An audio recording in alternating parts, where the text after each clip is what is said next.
الحمد لله نحمده ونستعينه ونستغفره ونؤمن به ونتوكل عليه ونعوذ بالله من شرور أنفسنا ومن سيئات أعمالنا من يهده الله فلا مضل له ومن يضلله فلا هادي له ونشهد أن لا إله إلا الله وحده لا شريك له ونشهد أن سيدنا ومولانا محمدا عبده ورسوله أما بعد فأعوذ بالله من الشيطان الرجيم بسم الله الرحمن الرحيم واعبدوا الله ولا تشركوا به شيئا وبالوالدين إحسانا وبذي القربى واليتامى والمساكين والجار ذي القربى والجار الجنب والصاحب بالجنب وابن السبيل صدق الله مولانا العظيم وقال الله عز وجل وتعاونوا على البر والتقوى ولا تعاونوا على الإثم والعدوان صدق الله مولانا العظيم رب اشرح لي صدري ويسر لي أمري واحلل عقدة من لساني يفقه قولي اللهم صل على محمد وعلى آل محمد كما صليت على إبراهيم وعلى آل إبراهيم إنك حميد مجيد اللهم بارك على محمد وعلى آل محمد كما باركت على إبراهيم وعلى آل إبراهيم إنك حميد مجيد نستغفر الله من كل ذنب ونتوب إليه نستغفر الله من كل ذنب ونتوب إليه نستغفر الله من كل ذنب ونتوب إليه محترم میرے بھائیوں اور دوستوں اور میری ماں اور بہنوں، گزشتہ اتوار اور اس سے گزشتہ اتوار میں یہ مضامین آپ کے سامنے آ چکے ہیں کہ عام طور پر ہمارے معاشرے میں جو باہمی فسادات اور جھگڑے ہیں، ان جھگڑوں کے اسباب، ان لڑائیوں کے اسباب کیا ہیں؟ کچھ اسباب تو آپ سن چکے ہیں، انہی اسباب کے سلسلے کو آگے جاری رکھتے ہوئے آج کی نشست میں بھی چند اسباب ہم ذکر کرتے ہیں۔ ہم اپنی زندگی کا جائزہ لیں۔ یہ ہمارا یہاں بیٹھنا اور دین کی بات سننا، اللہ اور اس کے رسول کی بات کا سننا محض اسی لیے ہے کہ یہ باتیں ہمارے عمل میں آ جائیں۔ جہاں ہم کوتاہی کر رہے ہیں اس کوتاہی کو ہم سمجھیں کہ ہم یہاں غلطی کر رہے ہیں اور اس غلطی کی ہم اصلاح کرنے کی کوشش کریں، اس غلطی کی طرف ہم فکر مند ہوں۔ اگر ہم اس غلطی کی اصلاح کر لیتے ہیں تو اللہ تبارک تعالیٰ کی ذات سے امید ہے کہ بہت بڑی خیریں، بہت بڑی رحمتیں، بہت بڑی برکتیں ہم حاصل کر لیں گے۔ اور اگر ہم اس غلطی کی اصلاح نہیں کرتے، اپنے جرم کا اعتراف اور اقرار بھی نہیں کرتے، تو اللہ تبارک تعالیٰ کو ایسا انسان پسند نہیں ہے جو اپنے جرم کا، اپنی غلطی کا اقرار اور اعتراف بھی نہ کرے۔ آپ جانتے ہیں کہ آدم علیہ السلام نے پھل کھا لیا تو آدم علیہ السلام کو جیسے ہی احساس ہوا مجھے ایسا نہیں کرنا چاہیے تھا، تو فوراً اللہ پاک کی طرف متوجہ ہوئے، فوراً اللہ کی طرف رجوع کرنے لگے، تاخیر ایک ذرہ بھی نہیں کی، فوراً اپنے قصور کا اعتراف کرنے لگے اور یوں کہنے لگے ربنا ظلمنا انفسنا، اے ہمارے پروردگار ہم نے ہی زیادتی کی ہے، ہم نے ہی ظلم کیا ہے، اے اللہ اگر تو نے رحم نہ فرمایا تو ہم خسارے والوں میں سے ہو جائیں گے، تو ہم بے انتہا نقصان پانے والوں میں سے ہو جائیں گے۔ مفسرین نے لکھا ہے کہ آدم علیہ السلام نے فوراً اللہ کی طرف رجوع کر لیا، فوراً اللہ کی طرف متوجہ ہو گئے، اور ساتھ ساتھ یہ بھی کہ اللہ پاک کی رحمت سے مایوس بھی نہیں تھے، پر امید تھے کہ اللہ پاک میری اس خطا کو معاف کر دے گا۔ اور برابر میں شیطان تھا، اس نے جو جرم کیا، گناہ کیا، غلطی کی، اس غلطی کا اس نے اعتراف نہ کیا اور توبہ کی طرف متوجہ نہ ہوا، اللہ کی طرف رجوع اس نے نہ کیا، تو اللہ تبارک تعالیٰ نے اسے ہمیشہ ہمیشہ کے لیے ذلیل اور رسوا کر دیا۔ تو معلوم یہ ہوا کہ قصور کا اعتراف نہ کرنا، جرم کا اعتراف نہ کرنا، وہ شیطان کا طریقہ ہے۔ نبیوں کا طریقہ، نبیوں کا شیوا، نبیوں کی عادت یہ ہے کہ وہ فوراً اپنی غلطی کا اعتراف کر لیا کرتے ہیں، اللہ پاک کی طرف رجوع ہو جایا کرتے ہیں۔ انسان ہے، غلطی انسان سے ہی ہوا کرتی ہے، انسان ہی غلطی کرتا ہے، فرشتہ غلطی نہیں کرتا، اس میں یہ غلطی کا مزاج، اس میں غلطی کی طبیعت نہیں ہے، انسان ہی غلطی کرتا ہے۔ اس لیے رسول پاک صلی اللہ علیہ وسلم نے ارشاد فرمایا، کل بنی آدم خطاء، سارے انسان غلطیاں کرتے ہیں، وخیر الخطائین التوابون، اور سب سے بہترین غلطی کرنے والے وہ لوگ ہیں جو اللہ کی طرف رجوع کر لیا کرتے ہیں۔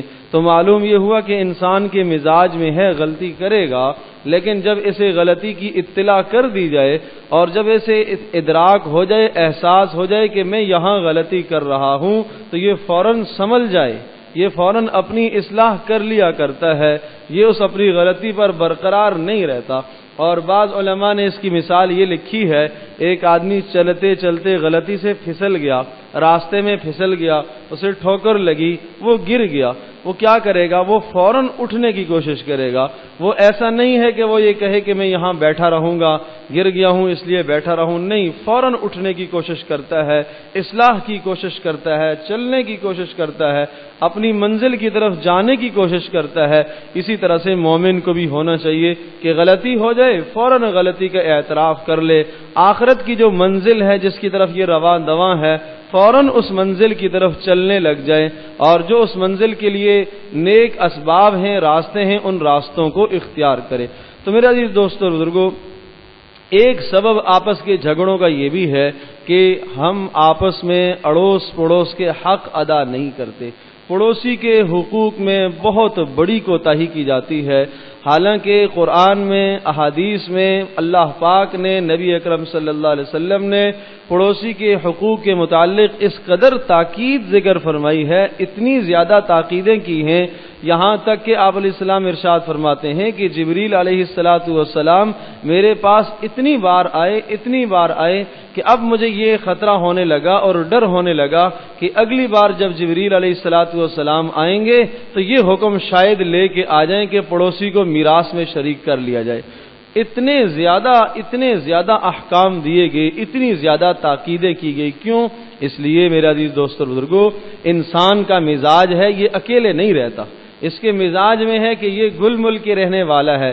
آپ نے کبھی نہیں سنا ہوگا کسی بیابان میں، کسی جنگل میں ایک آدمی نے جا کے اپنا محل تیار کر لیا ہو جہاں کوئی آبادی نہیں ہے، اور جسے کہا جائے کہ سینکڑوں میل تک کوئی آبادی نظر نہ آتی ہو، وہاں آدمی جا کے نہیں رہنا پسند کرتا، انسان وہاں ہی رہتا ہے جہاں انسان بستے ہیں، انسان انسانوں کے ساتھ ہی اچھا لگتا ہے، انسان ہی کے معاشرے میں بہتر لگتا ہے۔ تو جب یہ انسان کے معاشرے میں رہے گا اور یہ مل جل کے آپس میں رہیں گے، تو اللہ پاک نے یہ مل جل کر رہنے کے کچھ اصول اور ضابطے بتائے ہیں۔ اگر ان اصولوں اور ضابطوں کے مطابق یہ ملی جلی زندگی گزارتے ہیں، معاشرتی زندگی گزارتے ہیں، محلہ داری کی زندگی گزارتے ہیں، تو یہ دونوں فریقین کی زندگی اطمینان سے، چین سے گزرے گی۔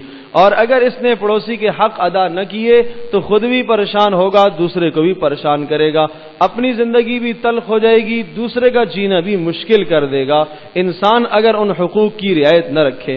تو قرآن اور احادیث میں ہم دیکھتے ہیں اور غور کرتے ہیں کہ اللہ نے اور نبی پاک صلی اللہ علیہ وسلم نے کیا حق بتائے ہیں۔ ایک حق تو یہ بتایا، دیکھیے، وَاعْبُدُوا اللَّهَ وَلَا تُشْرِكُوا بِهِ شَيْئًا، اللہ کی عبادت کرنا، اللہ کے ساتھ شریک نہ ٹھہرانا۔ جہاں اللہ نے عبادت کو تذکرہ کیا، عبادت کو ذکر کرنے کے بعد پھر اللہ پاک نے ماں باپ کے حقوق بتائے، ماں باپ کے حقوق کو ذکر کرنے کے بعد پھر اللہ پاک نے پڑوسی کے حق بتائے، کہا پڑوسیوں کے ساتھ اچھا برتاؤ کرنا۔ نبی پاک صلی اللہ علیہ وسلم کے پاس ایک آدمی آئے، کہا اے اللہ کے رسول، آپ مجھے یہ بتائیے میں جو عمل کروں گا یہ ٹھیک کر رہا ہوں یا غلط کر رہا ہوں، مجھے کیسے پتہ چلے گا؟ آپ اندازہ کیجئے، غور فرمائیں، صحابی پوچھ رہا ہے کہ اللہ کے رسول میں یہ عمل کر رہا ہوں، کوئی بھی نیک کام کر رہا ہوں، میں یہ عمل کرنے کے بعد کیسا لگتا ہوں، اچھا لگوں گا، برا لگوں گا، میں نے کام ٹھیک کیا غلط کیا، مجھے کیسے پتہ چلے گا؟ نبی اکرم صلی اللہ علیہ وسلم نے معیار یہ بتایا، ارشاد فرمایا آپ اپنے پڑوسی سے اپنا تذکرہ سن لو، اگر تیرا پڑوسی تیرے بارے میں یوں کہہ رہا ہے کہ آپ نے بہت اچھا کیا تو آپ نے اچھا کیا، اگر آپ کا پڑوسی آپ کے بارے میں یوں کہہ رہا ہے کہ برا کیا تو سمجھ لینا کہ آپ نے برا کیا، آپ نے کسی جگہ اپنے پڑوسی کو اذیت دی ہوگی، آپ نے اپنے پڑوسی کا کسی جگہ پر حق مارا ہوگا، اس لیے پڑوسی آپ کے بارے میں اچھی رائے نہیں دے رہا، اچھی رائے جب دے گا کہ جب وہ آپ کے بارے میں مطمئن ہو۔ میرے عزیز دوستوں اور بزرگوں اور ماں اور بہنوں، پڑوسی کے حق میں بڑی کوتاہیاں کی جاتی ہیں۔ ایک کوتاہی تو یہ کی جاتی ہے کہ پڑوسی کی خوشی میں آج شریک ہم نہیں ہوتے، اور اگر ہم خوشی میں شریک ہوتے ہیں تو اس معیار کے ساتھ شریک نہیں ہوتے جس معیار کا اللہ اور اس کے رسول نے ہمیں حکم دیا ہے۔ حدیث پاک میں آتا ہے، آپ علیہ الصلوۃ والسلام نے جہاں پڑوسی کے حق بتائے ہیں، فرمایا ایک حق یہ بھی ہے کہ اگر آپ کے پڑوسی کو کوئی خوشی حاصل ہو تو آپ اس کی خوشی میں چلے جاؤ اور اس کو جا کے مبارکباد دو اور اس کی خوشی کو سراہو اور اچھے کلمات اس کے لیے آپ کہیے۔ رسول پاک صلی اللہ علیہ وسلم نے یہ بتایا ہے۔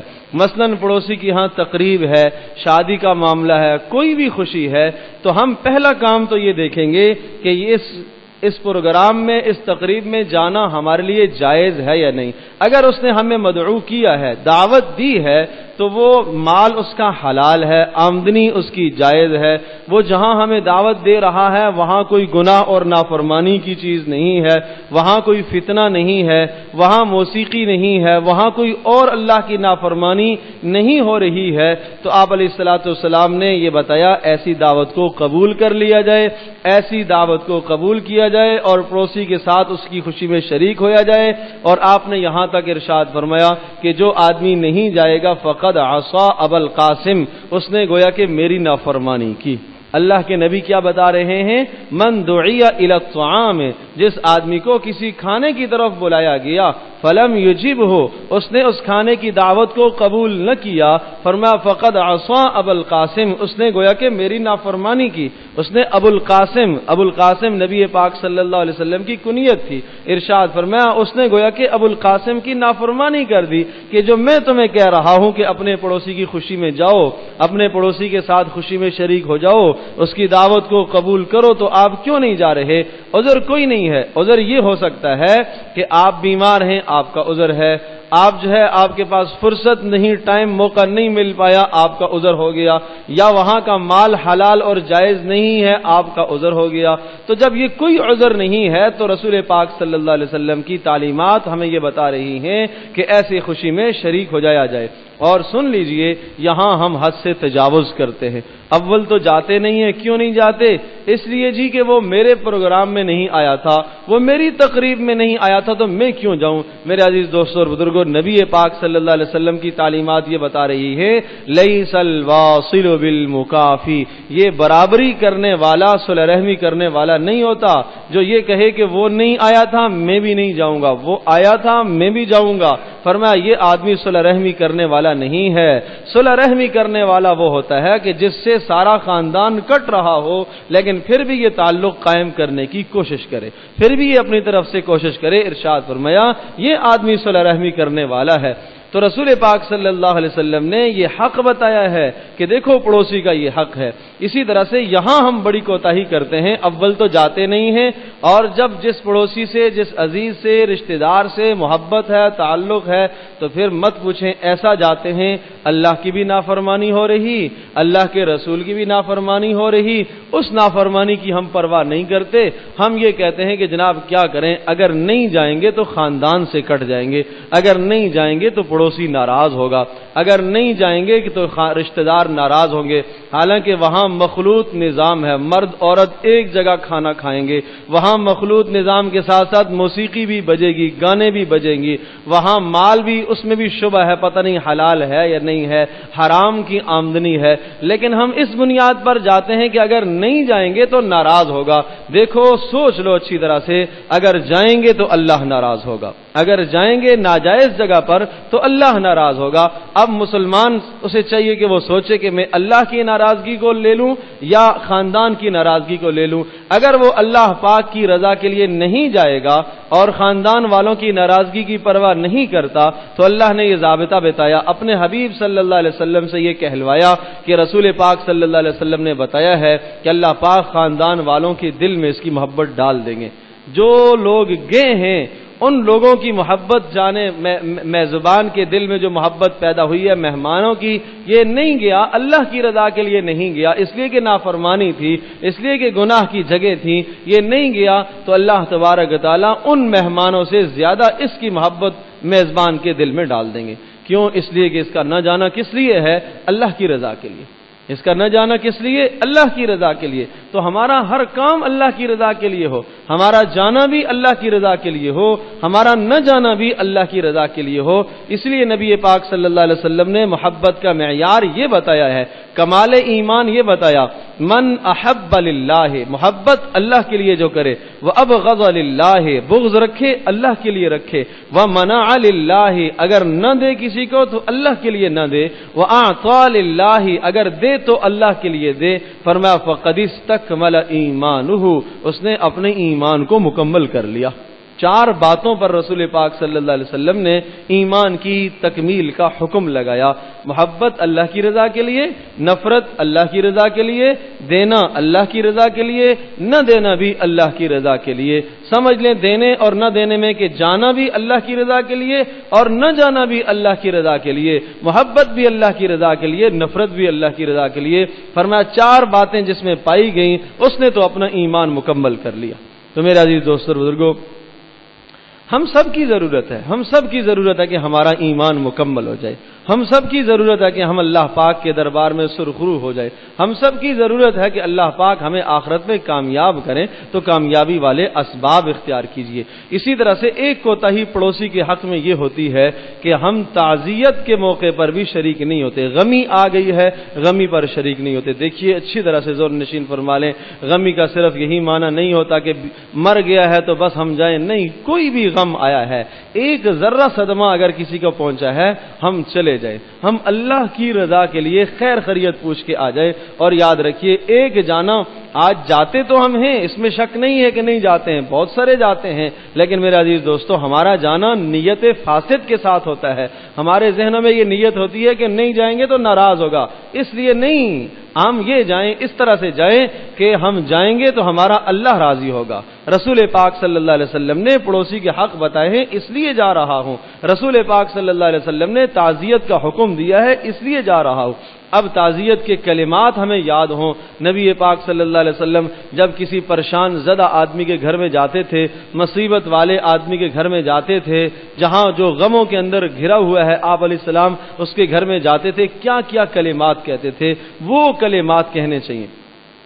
آج تو حال یہ ہو گیا ہے کہ ایک صاحب کا انتقال ہوا تو ان کے بیٹے نے آ کے مجھے بتایا، عجیب عجیب باتیں بتائیں کہ ہمارے گھر میں جو ہے تعزیت کرنے کے لیے لوگ آئے اور خواتین آئیں، اور پتہ نہیں ایسی ایسی باتیں، ہمارا ہر دن غم بڑھ رہا ہے، ہر دن غم بڑھ رہا ہے۔ آنے والوں نے آ کے یہ کہا کہ جناب بڑا ظلم ہو گیا، آپ کے والد کا انتقال ہو گیا، بڑی زیادتی ہوگی، بچوں کا کیا ہوگا، چھوٹے چھوٹے بچے ہیں، ان کا کیا ہوگا، ان کا کیا بنے گا، اور جناب بیوہ کا کیا بنے گا، اچھی خاصی زندگی گزر رہی تھی، زندگی ان کی تلخ ہو کے رہ گئی۔ تو یہ ایک تو اللہ پر گلے کیے، اللہ پر شکوے کیے، سامنے والوں کو پریشان کیا۔ یاد رکھیے گا کسی کے چلے جانے سے گھر کا نظام نہیں رکا کرتا، روزی کا مالک اللہ ہے، روزی دینے والا، روٹی دینے والا اللہ ہے، اس نے یہ وعدہ کیا ہے وَمَا مِن دَابَّةٍ فِي الْأَرْضِ إِلَّا عَلَى اللَّهِ رِزْقُهَا وَيَعْلَمُ مُسْتَقَرَّهَا وَمُسْتَوْدَعَهَا، زمین پر چلنے والا ہر چوپایا، ہر جانور، ہر کیڑا، ہر مکوڑا، اس کی روزی کی ذمہ داری اللہ پاک نے خود لی ہوئی ہے۔ ہاں، باپ کو، سرپرست کو اللہ پاک نے سبب بنایا ہے، سبب بنایا ہے، یہ رزاق نہیں ہے، یہ روزی کا سبب ہے، سبب ہے۔ جب اللہ پاک نے ایک سبب کو ختم کر دیا، اللہ پاک اور اسباب پیدا کرے گا۔ اسباب تو وہ بناتا ہے، مسبب الاسباب تو وہ ہے. تو ہم اس موقع پر وہ کلمات کہیں جن کلمات کے ذریعے سے سامنے والوں کے دلوں میں اللہ پاک کی محبت بھی بیٹھے، سامنے والوں کو دلوں سے جو غم ہے غم ہلکا ہو. دیکھیں نبی پاک صلی اللہ علیہ وسلم کیا کلمات کہا کرتے تھے. آپ علیہ الصلوۃ والسلام اگر کسی کے یہاں فوتگی ہو جاتی تو رسول پاک صلی اللہ علیہ وسلم جا کے یہ کہا کرتے تھے. آپ علیہ السلام ارشاد فرماتے تھے کہ دیکھو جو آدمی چلا گیا آپ کے رونے سے، آپ کے پیٹنے سے، آپ کے واویلا کرنے سے وہ واپس نہیں آئے گا، لیکن اگر آپ صبر کرو گے تو اس کے لیے بھی خیر ہے، آپ کے لیے بھی خیر ہے. آپ صبر کرو گے اللہ پاک آپ کو بے انتہا اجر دیں گے، اور آپ کو جو یہ دکھ لگا ہے، دکھ پہنچا ہے، صدمہ پہنچا ہے، اس صدمے پر اللہ پاک آپ کو بے انتہا اجر دیں گے. دیکھیں نبی پاک صلی اللہ علیہ وسلم نے یہ بتایا. ایک باپ کو آپ علیہ الصلوۃ والسلام نے نصیحت کرتے ہوئے یہ ارشاد فرمایا. اس کے بیٹے کا انتقال ہو گیا، نبی پاک صلی اللہ علیہ وسلم گھر تشریف لے گئے. اب دیکھیں یہ غم کا موقع ہے. آپ علیہ الصلوۃ والسلام نے کس طرح سے تعزیت کی ہے، آپ علیہ السلام نے کیا مبارک کلمات ارشاد فرمائے ہیں. آپ علیہ السلام نے ارشاد فرمایا کہ جب کسی آدمی کے بیٹے کا، بیٹی کا انتقال ہوتا ہے تو اللہ تبارک و تعالی ملک الموت سے پوچھتے ہیں کہ بتاؤ میرے بندے کے جگر کے ٹکڑے کو تم نے لے لیا، قبض کر لیا، روح نکال لی؟ فرشتے کہتے ہیں یا اللہ ہم نے روح نکال لی. تو پھر اللہ پاک جاننے کے باوجود پوچھتے ہیں بتاؤ میرے اس بندے نے کیا کہا تھا، میرے فیصلے پر، تقدیر پر راضی تھا یا ناراض تھا؟ فرشتے کہتے ہیں یا اللہ وہ تو راضی تھا، وہ خوش تھا، اس نے تو انا للہ و انا الیہ راجعون کہا. تو پھر اللہ پاک ارشاد فرماتے ہیں اچھا تم گواہ رہو، میں نے اس کی بخشش کر دی ہے، میں نے اس کی مغفرت کر دی ہے، اور جنت میں اس غم کی وجہ سے اس کے لیے ایک محل تیار کر دیا ہے جس کا نام میں نے خود بیت الحمد رکھا ہے، تعریفوں والا گھر. نبی پاک صلی اللہ علیہ وسلم نے یہ مبارک کلمات سکھائے، یہ مبارک کلمات بتائے. پھر آپ علیہ الصلوۃ والسلام نے ایک اور موقع پر اس طرح سے سمجھایا، کیسی تسلیاں دی. آپ نے فرمایا تم جانتے ہو بانجھ کون ہوتا ہے؟ کہا گیا اللہ کے رسول جس کے یہاں اولاد نہ ہو. آپ نے فرمایا نہیں، حقیقت میں بانجھ وہ ہوتا ہے جس کا بچپن میں کوئی بیٹا نہ مرا ہو، کوئی بیٹی نہ مری ہو، آخرت کا ذخیرہ اس کے پاس نہیں ہے، آخرت کا ذخیرہ نہیں ہے. اس لیے کہ بچہ یا بچی نابالغ ہونے کی حالت میں اگر مر جائے تو یہ ماں باپ کے لیے سفارش کرتے ہیں، اللہ پاک انہیں جنت میں پہنچا دیتے ہیں، اور یہ اپنے ماں باپ کا ہاتھ پکڑ کر انہیں جنت میں لے جاتے ہیں. اور اللہ پاک سے یہ جھگڑتے ہیں چھوٹے چھوٹے بچے کہ یا اللہ ہماری ماں کو، ہمارے باپ کو آپ جنت میں داخل کر دیجئے. آپ نے ارشاد فرمایا یہ ہے آدمی بانجھ ہے کہ جس کا آخرت میں کوئی بھی نہیں ہے. اسی لیے دعا جب بچہ مرتا ہے اور بچے کی جنازہ پڑھی جاتی ہے یا بچی کی جنازہ پڑھی جاتی ہے تو اس میں جو دعا کی جاتی ہے وہ یہ دعا ہے کہ یا اللہ اس بچے اور بچی کو ہمارے لیے آخرت کا ذخیرہ بنا دے، اللہ ہمارے اجر کا ذریعہ بنا دے. بچہ تو ویسے ہی گناہوں سے معصوم ہوتا ہے، تو بڑے کے لیے جب ہم جنازہ پڑھتے ہیں وہاں تو یہ دعا ہوتی ہے یا اللہ اس کو بخش دے. تو بچے کے لیے بخشش کی دعا نہیں ہوتی، وہاں یہ دعا ہوتی ہے اللہ اس بچے کو ہمارے فلاں کے لیے ذخیرہ بنا دے. تو میرے عزیز دوستو اور بزرگوں اور ماں اور بہنوں، وہ کلمات ہم یاد کریں جو کلمات نبی پاک صلی اللہ علیہ وسلم اس موقع پر کہا کرتے تھے. آپ علیہ الصلوۃ والسلام کے کتنے پیارے کلمات ہیں. ان کلمات کے ذریعے سے نبی پاک صلی اللہ علیہ وسلم تعزیت کیا کرتے تھے. ان کلمات کے ذریعے سے آپ علیہ الصلوۃ والسلام سامنے والوں کو کے غموں کو اتارا کرتے تھے. اور آپ نے یہ بھی بتایا دیکھو جو اپنے مسلمان بھائی کا غم ہلکا کرے گا، اپنے مسلمان بھائی کا غم ہلکا کرے گا، اللہ پاک قیامت کے دن اس کے غموں کو ہلکا کریں گے. آج چونکہ وہ ہم دین سے دور ہیں، ہمیں وہ کلمات معلوم نہیں ہیں کس طرح سے تعزیت کرنی ہے، تو مائیں بہنیں جب جاتی ہیں کسی کے یہاں فوتگی ہو گئی ہے، کسی کے یہاں مصیبت آ گئی ہے، ایسے ایسے نازیبا کلمات زبان سے نکل جاتے ہیں جو کفریہ کلمے بھی ہوتے ہیں اور جو روزانہ پریشانیوں کو بڑھا رہے ہوتے ہیں، غموں کو بڑھا رہے ہوتے ہیں. تو غموں کو کا اضافہ نہ کیا جائے، اگلے کے غموں کو ہلکا کیا جائے، اگلے کے غموں کو تھوڑا کیا جائے، اگلے کے غموں کو کم کیا جائے. تو نبی اکرم صلی اللہ علیہ وسلم کی یہ تعلیمات ہیں. میرے عزیز دوستو اور بزرگوں اور ماں اور بہنوں، اسی طرح سے پڑوسی کے حقوق میں ایک کوتاہی ہم یہ کرتے ہیں کہ تعاون اور مدد نہیں کرتے. بہت سارے لوگوں کا مزاج ہوتا ہے، کہتے ہیں جناب بس ہمیں کسی سے کیا لینا دینا ہے، بس اپنے کام سے کام رکھو۔ کچھ لوگ ایسے ہوتے ہیں اپنے کام سے کام رکھتے، ٹھیک ہے کام سے کام رکھنا اچھی بات ہے اور کسی سے الجھنا بری بات ہے، لیکن میرے عزیز دوستو اور بزرگوں، مسلمان کا مزاج یہ نہیں ہے۔ مسلمان کا مزاج یہ ہوتا ہے کہ وہ دوسروں کے لیے خیر خواہ ہوا کرتا ہے، وہ دوسروں کے لیے فائدہ مند ہوا کرتا ہے۔ بہت ساروں کو آپ نے دیکھا ہوگا، نہ تو کسی کی غمی میں شریک نہ کسی کی خوشی میں شریک، ٹھیک ہے کسی کے لیے مضر نہیں ہوتے، نقصان نہیں دیتے، لیکن کسی کے لیے فائدہ مند بھی نہیں ہوتے۔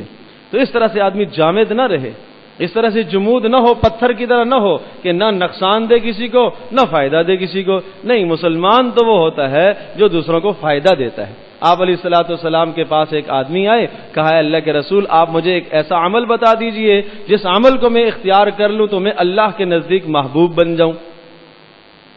آپ اندازہ کیجئے، آدمی سوچتا ہے کہ جب سائل سوال کرنے والا یہ بات پوچھے تو شاید اللہ کے نبی بتائیں تہجد پڑھ لو، شاید اللہ کے نبی یہ بتائیں کہ جناب اشراق اوابین چاشت پڑھ لو، شاید رسول پاک صلی اللہ علیہ وسلم یہ بتا دیں کہ جناب اتنی تلاوت کرو، لیکن نبی پاک صلی اللہ علیہ وسلم نے ایک ہی بات کہی ہے، ارشاد فرمایا کہ لوگوں کے لیے خیر خواہ بن جاؤ، بس لوگوں کے لیے فائدہ مند بن جاؤ۔ اگر آپ اللہ کا محبوب بننا چاہتے ہو، اللہ کے یہاں مقرب بننا چاہتے ہو، تو پھر لوگوں کے خیر خواہ بن جاؤ، لوگوں کے فائدہ مند، لوگوں کے لیے فائدہ مند بن جاؤ، تو اللہ پاک آپ کو اپنا محبوب بنا لیں گے۔ کیوں؟ اس لیے کہ یہ سارے کے سارے کائنات میں بکھرے ہوئے یہ اللہ کے بندے ہیں، جو اللہ کے بندوں سے پیار کرتا ہے، اللہ کے بندوں کے ساتھ خیر خواہی کرتا ہے، اللہ پاک کو وہ بندہ محبوب ہویا کرتا ہے، اللہ کو وہ بندہ محبوب ہوتا ہے۔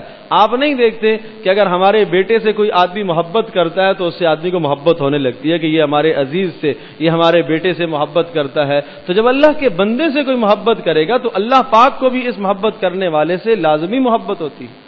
اور اللہ کی محبت کے پھر کیا کہنے، ایک تو ہماری محبتیں ہیں وہ ساری کی ساری ناقص اور کچی ہیں، اللہ پاک کی محبتوں کا کیا کہنا، وہ تو کامل محبت کرنے والا ہے۔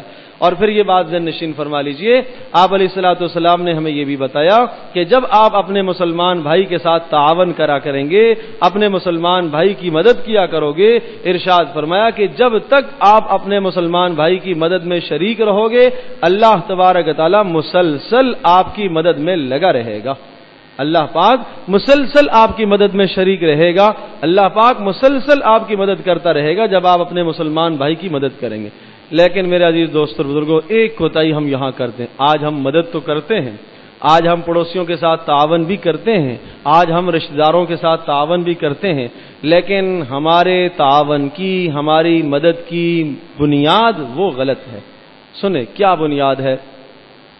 کیا ہم پڑوسی سے محبت اس لیے کریں یا پڑوسی کے ساتھ تعاون اس لیے کریں کہ ہمارا رشتہ دار ہے؟ کیا ہم اس کے ساتھ تعاون اس بنیاد پر کریں کہ جناب وہ ہمارا قریبی ہے؟ کیا ہم اس کے ساتھ تعاون اس بنیاد پر کریں کہ جناب وہ ہمارا مسلمان ہے؟ حتیٰ کہ شریعت نے تعاون کی بنیاد مسلمان ہونا بھی نہیں بتایا، اسلام کو معیار اس موقع پر نہیں بنایا۔ سن لیجئے اچھی طرح سے، اسلام کو اس موقع پر معیار نہیں بنایا کہ آپ اپنے کسی بھائی سے تعاون کرتے ہیں، کسی بھائی کے ساتھ مدد کرتے ہیں اس بنیاد پر کہ وہ مسلمان ہے، اس کو اللہ نے بنیاد نہیں بنایا، بلکہ بنیاد بڑی عجیب بنیاد رکھی ہے، بڑی عجیب بنیاد رکھی ہے۔ ارشاد فرمایا وَتَعَاوَنُوا عَلَى الْبِرِّ وَالتَّقْوَى وَلَا تَعَاوَنُوا عَلَى الْإِثْمِ وَالْعُدْوَانِ۔ جب آپ کو کسی کے ساتھ مدد کرنی ہے، جب آپ کو کسی کے ساتھ تعاون کرنا ہے تو دو بنیادیں سامنے رکھنا، ایک نیکی اور ایک تقوی، ایک نیکی اور ایک تقوی۔ وَلَا تَعَاوَنُوا عَلَى الْإِثْمِ وَالْعُدْوَانِ، فرمایا گناہ پر اور ظلم پر کسی کے ساتھ تعاون نہیں کرنا۔ کیوں؟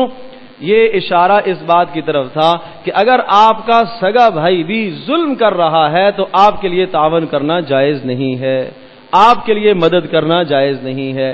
آپ کا بیٹا اگر ظلم کر رہا، زیادتی کر رہا، قریبی رشتہ دار ہے، کنبے والا ہے، برادری والا ہے، خاندان والا ہے، اگر وہ ظلم کر رہا، زیادتی کر رہا، گناہ کر رہا، اب آپ کے لیے تعاون کرنا جائز نہیں ہے۔ اور تو چھوڑیے، اگر آپ کا مسلمان بھائی بھی، وہ بھی اگر ظلم کر رہا، زیادتی کر رہا، تو ظلم اور زیادتی ہونے کی وجہ سے آپ مسلمان کے ساتھ تعاون نہ کریں۔ معلوم یہ ہوا کہ مسلمان ظالم ہو سکتا ہے، کافر تو ہے ہی ظالم، والکافرون هم الظالمون، کافر تو ہے ہی ظالم، وہ اتنا بڑا ظالم ہے کہ خود بھی ظلم کرتا ہے، مسلمان کو بھی ظلم پر لگاتا ہے۔ مسلمان کو بھی ظلم پر آمادہ کرتا ہے، تیار کرتا ہے، مسلمانوں کے درمیان میں پھوٹ ڈالنے کی کوشش کرتا ہے، اختلاف پیدا کرنے کی کوشش کرتا ہے، پھر ایک مسلمان دوسرے مسلمان پر جان کا ظلم کرتا ہے، مال کا ظلم کرتا ہے، عزت کا ظلم کرتا ہے، تو اللہ پاک نے جو معیار بتایا کہ آپ نے کسی سے اگر تعاون کرنا ہے تو اس بنیاد پر کرو، نیکی اور تقوی کی بنیاد پر، اسلام کی بنیاد پر نہیں، برادری کی بنیاد پر نہیں اور قوم کی بنیاد پر نہیں، بلکہ تعاون کرو نیکی اور تقوی کی بنیاد پر۔ تو معلوم یہ ہوا کہ اگر ہمارا کتنا ہی چہیتا ہو، کتنا ہی قریبی کیوں نہ ہو، اگر وہ کسی کے ساتھ ظلم کر رہا یا اس نے آپ سے قرض مانگا ہے، پیسے مانگے، آپ کو معلوم ہے کہ یہ ناجائز استعمال کرے گا، یہ اس کے ذریعے سے ظلم کرے گا، اس کے ذریعے سے یہ گناہ کمائے گا، آپ کے لیے تعاون کرنا جائز نہیں ہے، آپ بالکل منع کر دیں۔ یہ منع کرنا اللہ کی رضا کے لیے ہے، یہ تعاون نہ کرنا یہ اللہ کی رضا کے لیے ہے۔ اور اگر آپ کو 100% یقین ہے کہ نہیں اس پیسے سے وہ کوئی ناجائز کام نہیں کرے گا، اچھا کاروبار کرے گا، اچھی بات ہے، تعاون کیجئے، اور اس تعاون پر اتنا آپ کو اجر ملے گا جیسا کہ آپ نے اتنا پیسہ اللہ کے راستے میں صدقہ کر دیا۔ آپ نے 2 لاکھ کا تعاون کسی کے ساتھ کیا ہے، گو کہ آپ نے کہا کہ 3 سال کے بعد آپ نے مجھے واپس کرنا ہے، اور یقیناً اس نے واپس بھی کر دیا ہے۔ یہ 2 لاکھ کا آپ نے کسی کے ساتھ تعاون کیا، یہ ایسا ہے جیسا کہ 2 لاکھ روپیہ آپ نے اللہ کے راستے میں صدقہ کر دیا۔ دیکھو پیسہ بھی واپس آ گیا، صدقے کا ثواب بھی مل گیا۔ یہ کب ہے کہ جب تعاون کا معیار اور بنیاد اچھا، بنیاد جب درست ہو، اور بنیاد تقوی اور بنیاد نیکی ہے۔ یہ بنیادیں رسول پاک صلی اللہ علیہ وسلم نے بتائی۔ میرے عزیز دوستو اور بزرگوں، آج تعاون تو ہوتے ہیں لیکن کنبے اور خاندان کی بنیاد پر، آج تعاون تو ہوتے ہیں برادریوں کی بنیاد پر، آج تعاون تو ہوتے ہیں رشتہ داریوں کی بنیاد پر، آج اس بنیاد پر تقوی اور نیکی کی بنیاد پر تعاون نہیں ہے، جبھی معاشرے میں فسادات پیدا ہوگی، جبھی معاشرے میں لڑائیاں پیدا ہوگی، جبھی معاشرے میں اختلافات پیدا ہوگے۔ تو میرے عزیز دوستو اور بزرگوں، نبی پاک صلی اللہ علیہ وسلم نے جو باتیں بتائی ہیں پڑوسی کے متعلق، اپنے اڑوس پڑوس کے متعلق، ان میں سے ایک ایک بات کی رعایت رکھنا یہ ہم سب کی ذمہ داری ہے۔ اگر نہیں رکھیں گے تو قیامت کے دن پوچھا جائے گا۔ اور آپ حیران ہوں گے، ایک مرتبہ ایک آدمی رسول پاک صلی اللہ علیہ وسلم سے روایت کرتے ہیں، صحابی روایت کرتے ہیں کہ آپ علیہ السلام نے ہم سے پوچھا تم جانتے ہو پڑوسی کے کیا حق ہیں؟ صحابہ کہتے ہیں ہم نے کہا اللہ کے رسول ہمیں تو پتہ نہیں، لا علمی کا اظہار کرتے تھے، اے اللہ کے رسول آپ ہی بتا دیجئے۔ تو نبی پاک صلی اللہ علیہ وسلم نے 11 حق گنوائے، اس ایک حدیث میں 11 حق گنوائے۔ اللہ اکبر۔ ارشاد فرمایا جب تمہارا پڑوسی بیمار ہو جائے عیادت کرو، اگر اس کے ہاں کسی کی فوتگی ہو جائے جنازے میں جاؤ، اور اگر اس کے ہاں خوشی ہو جائے مبارکباد دو، اس کے ہاں غم ہو جائے تعزیت کرو، جب وہ غائب ہو گھر سے، گھر میں موجود نہ ہو، اس کے گھر کی نگہداشت کرو، حفاظت کرو۔ آج ہمارے یہاں معیار کیا ہو گیا، فلان نہیں ہے، موقع ملتا ہے اذیت پہنچانے کا، نقصان پہنچانے کا۔ ہاں آدمی کہتا ہے یہ جب نکلے گا جائے گا پھر ہم دیکھیں گے اس کے گھر کے ساتھ، بچوں کے ساتھ کیا دیکھیں گے۔ کتنا بڑا ظلم ہے، کتنا بڑا ظلم ہے، جبکہ نبی پاک صلی اللہ علیہ وسلم نے یہ حق بتایا ہے، اور عجیب حق بتایا۔ آپ علیہ السلام نے تو یہاں تک بتایا، دیکھو آپ اپنے پڑوسی کی دیوار، گھر کے سامنے اپنے گھر کی دیوار کو اونچا نہ کرنا جس سے اس کی ہوا رک جائے یا اس کی روشنی رک جائے۔ اللہ اکبر، اللہ اکبر۔ آج کاش یہ باتیں معاشرے میں زندہ ہو جائیں۔ آج اللہ نے اگر پیسہ دے دیا تو ہم تو بنائیں گے، ہم تو بنائیں گے، ضرورت سے زائد بنائیں گے۔ کیوں بنائیں گے؟ سب محلے والوں کو دکھانا ہے، خاندان والوں کو دکھانا ہے، ہمارے پاس مال ہے، ہمارے پاس پیسہ ہے، ہم مکان بنا سکتے ہیں، ہم 6 منزلیں کھڑی کر سکتے ہیں۔ یہ احساس نہ کیا کہ میرے ایسے عمل سے کسی کو اذیت تو نہیں ہو رہی، کسی کو تکلیف تو نہیں ہو رہی۔ اللہ نے اگر زور دے دیا، اللہ نے اگر طاقت دے دی ہے تو اس طاقت کو اس طرح سے ناجائز استعمال کیا جا رہا، کیا کل قیامت کے دن اس نے جواب نہیں دینا؟ ایک مسلمان کو اذیت پہنچائی ہے، ایک مسلمان کو اس نے تکلیف پہنچائی ہے۔ آپ نے تو یہاں تک ارشاد فرمایا دیکھو اس کو کون، اس بات کا آج کون رعایت رکھتا ہے، اس بات کی رعایت کہاں ہے؟ آپ نے ارشاد فرمایا اگر آپ باہر سے کوئی چیز خرید کر لاؤ اپنے گھر کے لیے، اپنے بچوں کے لیے، تو 2 کام کرنا۔ اگر آپ کے پاس وسعت اور گنجائش ہے کہ خود بھی کھاؤ، پڑوسی کو بھی کھلاؤ، تو اس کے لیے بھی لے کے آنا، اور اگر آپ کے پاس اتنی گنجائش نہیں ہے تو جو چیز لے کے آؤ گے چھپا کے لانا۔ اتنا تو کرو، چھپا کے لے کے آؤ، کہیں پڑوسی کے بچے نہ دیکھ لیں، کہیں وہ بچے دیکھ لیں اور ممکن ہے ان کے پاس وہ اسباب نہ ہو، اور ان کے دل کے اندر یہ تاثر پیدا ہو اور یہ افسوس پیدا ہو کہ اگر ہمارا باپ بھی اتنا کماتا اور اچھی کمائی ہوتی تو آج ہم بھی یہ پھل فروٹ اور یہ چیزیں کھا رہے ہوتے۔ رسول پاک صلی اللہ علیہ وسلم نے کتنا مزاجوں کا لحاظ رکھا ہے، کس قدر آپ علیہ الصلوۃ والسلام نے رعایت بتائی ہے کہ دیکھو ان باتوں کا لحاظ رکھا کرو تاکہ آپس میں محبتیں پیدا ہوں۔ دیکھو صحابہ کے یہاں اللہ اکبر کیا ہی محبتیں تھیں۔ رسول پاک صلی اللہ علیہ وسلم جو دین لے کے آئے اس دین میں ایسی محبتیں تھیں۔ آج چونکہ دین ہم نے چھوڑا، محبتیں نکل گئیں۔ وہاں تو یہ حق بتایا کہ آپ اپنے گھر کے اندر جب گوشت بناؤ، گوشت کا نام لے کے کہا، جب آپ گوشت بناؤ ارشاد فرمایا اس نے تھوڑا سا شوربہ زیادہ کر دینا، تاکہ آپ کے پڑوسی کے بھی کام آ سکے۔ اور پھر آپ نے یہ بھی بتایا کہ اگر آپ اپنے گھر میں کوئی ہانڈی بناؤ تو اس کی خوشبو ایسا نہ ہو کہ پڑوسی کے گھر تک پہنچے۔ آپ نے اسے وہ ہانڈی کا حصہ نہیں بھیجا، آپ نے وہ چیز کھانے کی نہیں بھیجی، لیکن خوشبو وہاں منتقل ہو گئی۔ فرمایا یہ پڑوسی کے ساتھ آپ نے زیادتی کی ہے، یہ زیادتی ہے۔ اللہ اکبر۔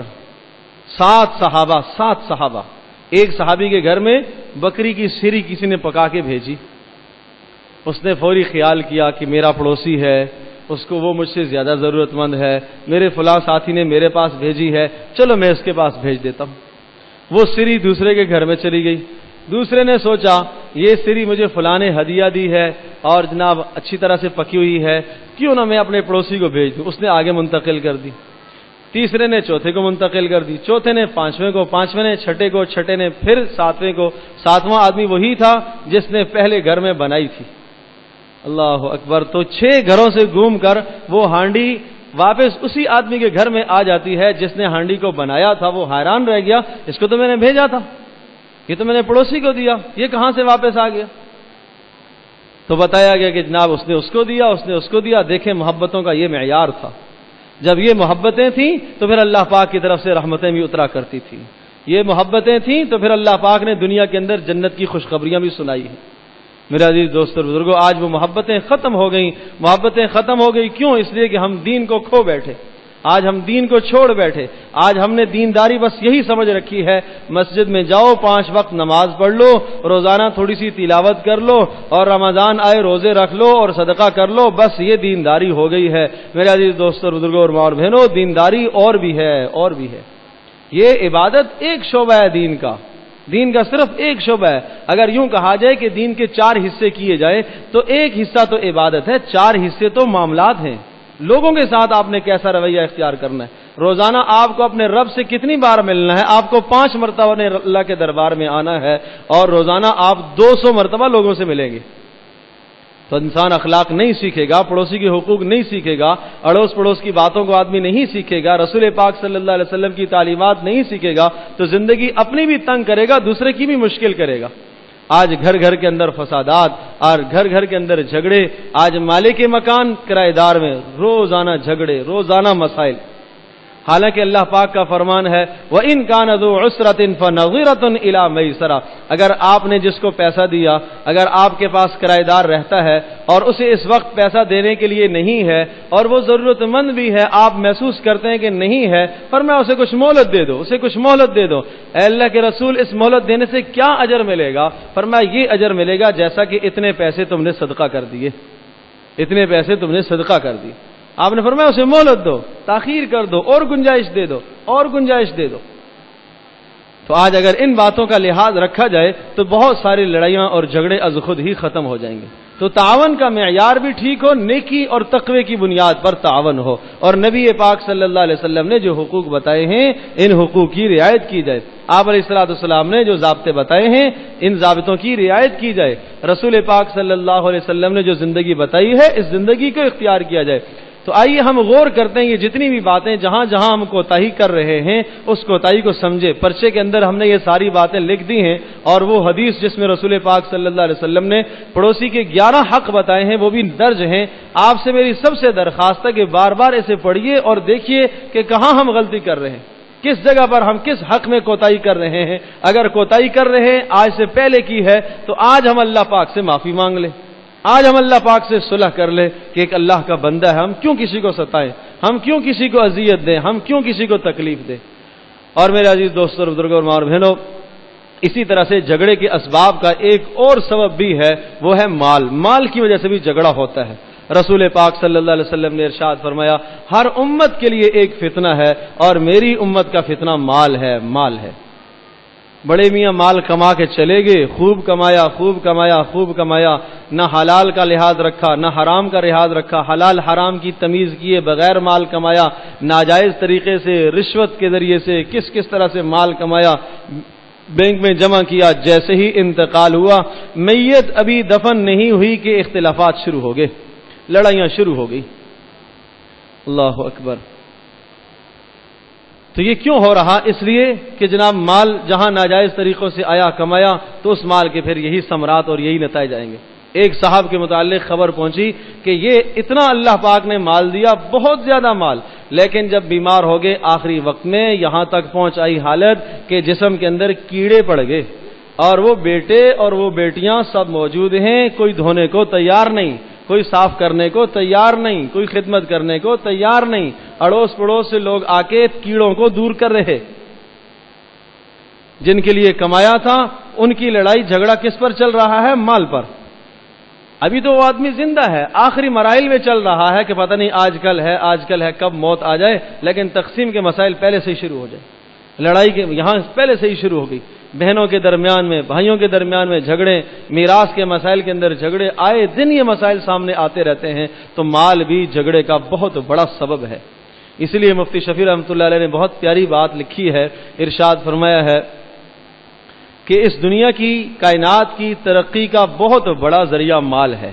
مال سے ترقیاں بھی ہوتی ہیں جب مال جائز طریقے سے کمایا گیا ہو، جائز طریقے پر خرچ کیا گیا ہو، حلال طریقے سے کمایا جائے، حلال طریقے سے خرچ کیا جائے، جائز جگہ پر خرچ کیا جائے تو یہ کائنات کی ترقی کا ذریعہ بنتا ہے۔ اور اگر حرام مال کمایا ہے اور ہے تو حلال لیکن ناجائز طریقے سے خرچ کیا ہے تو پھر یہ کائنات میں فسادات کا ذریعہ بنتا ہے۔ یہ اتنا بڑا فتنہ ہے، اللہ پاک نے اس لیے ارشاد فرمایا کہ یہ تمہارے مال یہ تمہارے لیے فتنہ ہیں، کہ مال کے حصول کے لیے آدمی فرض بھی چھوڑ دے، نمازیں بھی چھوڑ دے، اور بڑے بڑی عبادتوں سے بھی انسان غافل ہو جائے، اور حلال اور حرام کی تمیز کیے بغیر اسے سمیٹے دوسروں کے لیے جمع کرے، اور اپنے مرنے کے بعد پھر اختلافات اور لڑائیاں شروع ہو جائیں، تو نبی پاک صلی اللہ علیہ وسلم نے اس برے مال سے ہمیں بچنے کی تاکید کی ہے۔ آپ علیہ الصلوۃ والسلام نے اس لیے ارشاد فرمایا کہ انسان یہ روزانہ اپنے مال کی رٹ لگاتا ہے کہ میرا مال میرا مال، فرمایا اس کا مال کون سا ہے؟ اس کا مال وہ ہے جو اس نے کھا لیا، وہ اس کا مال ہے۔ فرمایا اس کا مال وہ ہے جو اس نے پہن لیا، وہ اس کا مال ہے۔ ارشاد فرمایا مال اس کا وہ ہے جو اس نے آگے بیچ دیا، وہ اصل مال ہے، وہ سب سے اصل مال ہے۔ حضرت ابو ذر غفاری رضی اللہ تعالیٰ عنہ سے کسی نے پوچھا کہ آپ کا مال و متاع سامان کہاں ہے؟ ارشاد فرمایا دوسرے گھر میں۔ کہا دوسرا گھر آپ کا کہاں ہے؟ کہا وہ قبر وہاں رکھا ہوا ہے، آخرت میں ہے۔ تو وہ لوگ ایسے تھے کہ اچھی چیزیں جو آیا کرتی تھی وہ آخرت کی طرف منتقل کرتے تھے کہ وہاں ہمیں کام آئیں گے۔ ٹھیک ہے، اللہ پاک نے آپ کو اجازت دی ہے، شریعت نے آپ کو اجازت دی ہے کہ آپ اپنے مال کو بچا کے اپنی اولادوں کے لیے بنائیں، لیکن ایسا بھی انسان اولادوں کے لیے نہ بنائے کہ جائز اور ناجائز کی تمیز کیے بغیر آدمی مال سمیٹنا شروع کر دے، پھر اولادوں کی شادیوں میں اتنا مال بہا دیا، اتنا مال برباد کر دیا کہ ایک ایک لباس کا ایک ایک جوڑا وہ 30 40 ہزار کا جوڑا آ رہا ہے۔ اس ایک جوڑے سے یا 2 یا 3 جوڑوں سے کئی شادیاں نمٹ سکتی ہیں۔ کتنی بچیاں گھروں کے اندر اس لیے بیٹھی ہوئی ہیں کہ اسباب جمع نہیں ہیں، رشتے آئے ہوئے ہیں، اسباب مہیا نہیں ہیں۔ کتنے جوان ایسے ہیں اسباب مہیا نہیں ہیں، رشتہ موجود ہے، سبب موجود نہیں ہے۔ لیکن اگر ہم یہاں کچھ کمی کریں اور جہاں ہمارا لاکھوں کا خرچ چلتا ہے خاندان کو دکھانے کے لیے، معاشرے کو دکھانے کے لیے، کنبے کو دکھانے کے لیے، اگر لاکھوں کا جو خرچ ہمارا چلتا ہے اس سارے خرچ کو ہم بچا کر کسی ایسی جگہ پر لگائیں جو ہمیں مرنے کے بعد کام آ جائے، مرنے کے بعد کام آ جائے۔ دیکھو دنیا کسی بھی حال میں راضی اور خوش نہیں ہے۔ حضرت مولانا اشرف علی تھانوی رحمۃ اللہ علیہ نے ایک واقعہ لکھا، ارشاد فرمایا ایک آدمی نے دعوت کی، ولیمے کی دعوت کی، اور اس زمانے کی بات ہے، آج سے تقریباً 50-60 سال پہلے کی بات ہے۔ بڑے صاحب مال تھے، مالدار تھے، خوب اچھے قسم کے انہوں نے کھانے بنائے، اور کھانے بنانے کے بعد کھانا جب سب مہمانوں کو بلایا تو آخر میں انہوں نے یہ اہتمام کیا کہ ایک لفافے میں 50 روپے بھی انہوں نے ڈال دیے، اور ہر آنے والے مہمان کو 50 روپیہ بھی گفٹ دیا گیا۔ تو اب یہ صاحب جناب کنارے میں کھڑے ہو گئے، سنوں تو صحیح کہ لوگ کیا کہہ رہے ہیں، لوگ کیا کہہ رہے ہیں، کیا کہیں گے، کھانا کیسا تھا، کیا کہیں گے جناب 50-50 روپیہ بھی ملا ہے, لوگ تعریف کریں گے تو جناب وہ ایک کی سن رہے, بڑا بخیل آدمی ہے, اتنا بڑا سرمایہ دار صرف 50-50 دیا اس نے, اتنا بڑا سرمایہ دار صرف 2 ڈشیں, اتنا بڑا پیسے والا صرف یہ حال. تو میرے عزیز دوستو بزرگوں, اس بات کے لیے ہم اپنی آخرت کو کیوں برباد کریں؟ دنیا تو کسی حال میں راضی نہیں ہے, لوگ کسی حال میں خوش نہیں ہیں. آپ یہ دیکھیں ہمارا اللہ کس پر راضی ہے, ہمارا نبی کس بنیاد پر راضی ہے, وہ کیسے زندگی گزار کے دنیا سے چلے گئے. عبد الرحمن بن عوف کی شادی ہو گئی, اتنے مالدار تھے, اتنا مال اللہ نے دیا تھا, اللہ اکبر. شاید ہی آج پوری دنیا میں ایسا کوئی مالدار ہو جیسا عبد الرحمن بن عوف کو اللہ پاک نے مال دیا تھا, اتنا مال تھا. بس روایت میں آتا ہے کہ جب انتقال ہوا تو میراث جب تقسیم کی گئی تو بیویاں بھی تھیں, 4 شادیوں کی ہوئی تھیں, اور ہر بیوی کے مقدر میں جو میراث آئی ہے, حصے میں آئی ہے, اولاد ہو تو بیوی کو 8واں حصہ ملا کرتا ہے. تو ہر بیوی کے حصے میں 80,000 دینار آئے تھے, دینار سونے کا ہوا کرتا تھا. تو اب اندازہ کیجئے کتنا بڑا مال تھا. اور کہتے ہیں آرے کے ذریعے سے سونے کی اینٹوں کو چیر چیر کے تقسیم کیا گیا, اتنی میراث. لیکن عبد الرحمن بن عوف رضی اللہ تعالیٰ کا اپنا یہ حال تھا کہ جب شادی کی مدینہ منورہ میں, پورے مدینے کو دعوت دے سکتے تھے, اللہ کے نبی کو بھی نہیں بلایا. آپ علیہ الصلوۃ والسلام کو بعد میں پتہ چلا عبد الرحمن شادی ہو گئی آپ کی, جی اللہ کے رسول شادی ہو گئی. اللہ اکبر, انتہائی سادہ طریقے سے شادی. آج ہم نے شادی, ہمارے ہاں شادی ہے, ہم نے ملک کے اندر بھی سب کالیں کرنی ہیں, بیرون ملک بھی سب کالیں کرنی ہیں, سب کو بلانا ہے, سب خاندان کو جمع کرنا ہے. اس قدر خرافات, یہ مال کا ضیاع ہے, یہ پیسے کا بہانہ ہے, یہ پیسے کا بے جا خرچ کرنا ہے. دیکھو اللہ پاک قیامت کے دن 2 سوال ضرور پوچھیں گے, بتاؤ کہاں سے کمایا تھا, کہاں خرچ کیا تھا. حلال کمایا ہے, ٹھیک ہے, ایک آدمی کہتا ہے میں نے حلال کمایا ہے. بھائی حلال کمایا ہے تو اس کا یہ معنی تو نہیں ہے کہ انسان اسراف کرے مال کے اندر, بے جا مال کے اندر خرچ کرے. اور دوسری جانب عبد الرحمن بن عوف کا حال یہ تھا کہ ایک وقت ان کے دسترخوان پر 200 آدمی کھانا کھایا کرتے تھے. ایک ٹائم ان کے دسترخوان پر 200 250 آدمی کھانا کھایا کرتے تھے. ایک طرف یہ حال تھا, لیکن اپنے گھر کی سادہ زندگی اس طرح سے تھی. تو میرے عزیز دوستو بزرگوں, جن لوگوں کو اللہ پاک نے دیا تھا وہ مال لے کے اترائے نہیں, فخر نہیں کیا, غرور نہیں کیا, تکبر نہیں کیا, تو یہ مال ان کے لیے خیر ہے, یہ مال ان کے لیے باعث رحمت ہے, یہ مال ان کے لیے باعث برکت ہے. اس لیے تو اللہ کے نبی کے پاس لوگ آئے, فقراء صحابہ آئے, کہ اللہ کے رسول یہ مالدار لوگ ہیں, خوب خرچ کرتے ہیں اور یہ ہم سے اجر لے جاتے ہیں, نمازیں وہ بھی پڑھتے ہیں, ہم بھی پڑھتے ہیں, تہجد وہ بھی پڑھتے ہیں, ہم بھی پڑھتے ہیں, بس ان کو اللہ نے مال دیا ہوئے خوب خرچ کرتے ہیں, ہم رہ جاتے ہیں. رسول پاک صلی اللہ علیہ وسلم نے بتایا تم ایسا کرو, نماز کے بعد جو ہے نا بیٹھ کر 33 مرتبہ سبحان اللہ پڑھا کرو, 33 مرتبہ الحمدللہ پڑھا کرو, 34 بار اللہ اکبر پڑھ لیا کرو. یہ غریب صحابہ بیٹھ کے کناروں میں نمازوں کے بعد بیٹھ کے پڑھنے لگے. مالداروں نے دیکھا کہ یہ تو کچھ پڑھ رہے ہیں, تجسس کیا کہ یہ کیا پڑھ رہے ہیں, پتہ چلا کہ یہ تسبیحات آپ علیہ السلام نے بتائی ہیں, تو پھر مالداروں نے بھی یہ پڑھنا شروع کر دیا. پھر غریب پہنچ گئے, اللہ کے رسول وہ تو جو آپ نے بتایا تھا انہوں نے بھی پڑھنا شروع کر دیا. تو آپ نے ارشاد فرمایا بھائی اگر اللہ نے انہیں مال دیا ہے تو میں روک نہیں سکتا. اگر اللہ نے انہیں مال دیا ہے, خیر دی ہے, اور اس خیر کے ذریعے سے وہ نیک اعمال کرتے تو میں روک تو نہیں سکتا. یہ اللہ کی نعمت ہے. میرے عزیز دوستو بزرگوں, نعمت جب انسان اس کو حلال طریقے سے کمائے, حلال طریقے سے خرچ کرے تو یہ بڑی نعمت ہے. یہ مال پھر نعمت ہے, یہ انسان کے لیے آخرت میں نجات کا ذخیرہ ہے, یہ نجات کا ذریعہ ہے. لیکن اگر دونوں باتوں کی رعایت نہ رکھی, حرام طریقے سے کمایا یا حلال کمایا تھا لیکن ناجائز طریقے سے خرچ کیا ہے, تو یہ مال اس انسان کے لیے فتنہ ہے, اور پھر یہ مال آپس میں جھگڑے کا سبب ہے, اختلاف کا سبب ہے. تو اس لیے ان اسباب پر غور کریں اور دیکھیں کہ اگر زندگی میں کسی بھی جگہ پر ہم کوتاہی کر رہے ہیں تو اس کوتاہی کی اصلاح کرنے کی ضرورت ہے, تاکہ ہم معاشرے کے اختلافات, معاشرے کی لڑائیاں, جھگڑے, خاندانی اختلافات سے اپنے آپ کو بچا سکیں اور ہمارا ایمان مکمل ہو جائے. اللہ تبارک و تعالی ہم سب کے لیے عمل کرنا آسان فرمائے.